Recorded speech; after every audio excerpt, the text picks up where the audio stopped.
So, UK gripped by mysterious disappearance of 45-year-old woman.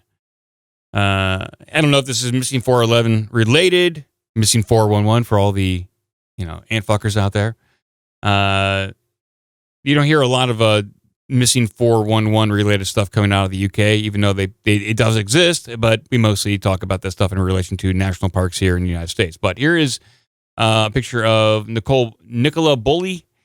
She vanished while walking her dog last Friday morning, and police investigators have been unable to determine what happened. The 45-year-old, who hails from Inskip in Lancashire, England, had dropped off her children at school on the morning of Friday, January 27th, before heading out to take her dog for a walk. She sent an email to her boss around 8:53 a.m., then logged into a Microsoft Teams call at 9:01 a.m., which ended at 9:30 a.m. Concerns were quickly raised, however, when her phone was found abandoned on a bench near the River Wyler while connected to the call. Her dog was also found running around unattended nearby. Police officers promptly launched a full search of the area, but no further signs of her could be found. Even now, a full week later, investigators are no closer to determining what might have happened to her.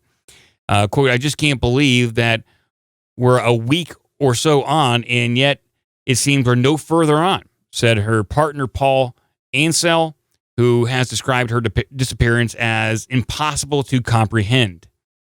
It just seems absolutely impossible. It's like a dream. I can't get my head around any of it.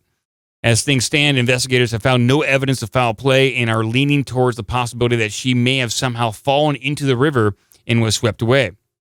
A search of the river itself, however, has also failed to turn up any clues. The search for answers continue.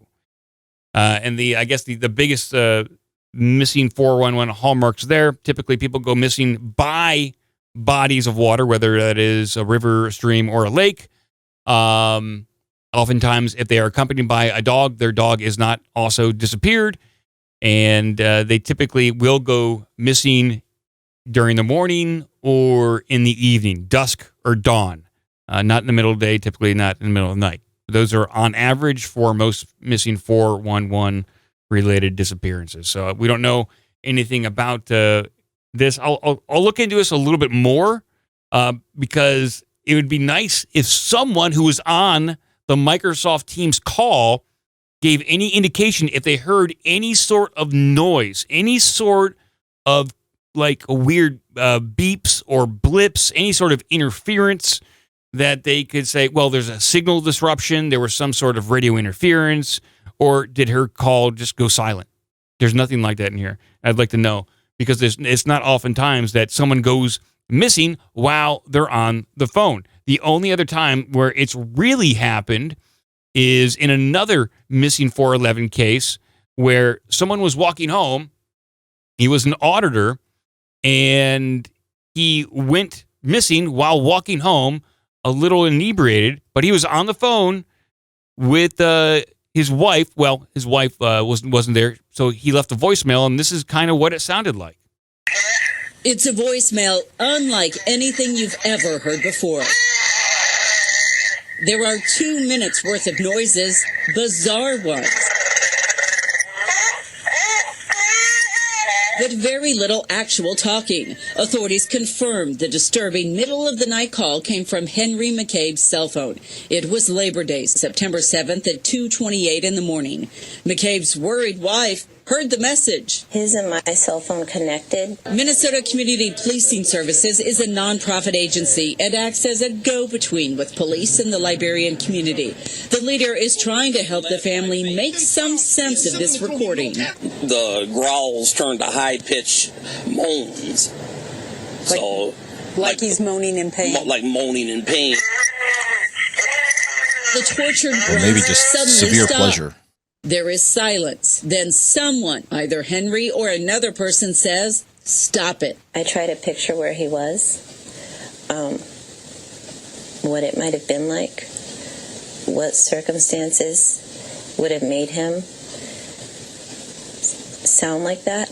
So I, during this, I reached out to the the police department to see if they had the full recording, since like the investigation was no longer ongoing, if they could release it. They never got back to me. I believe the FBI is involved in that case, and now you're on a list. It very well could be, but no one got back to me. And I also contacted the news station who reported on it, because they obviously had access to parts of the voicemail, if not the entire thing, to use in that news piece.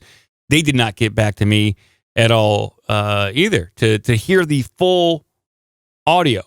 We were only hearing snippets there. So did sounds like this occur on the Microsoft Teams call that happened to Nicola?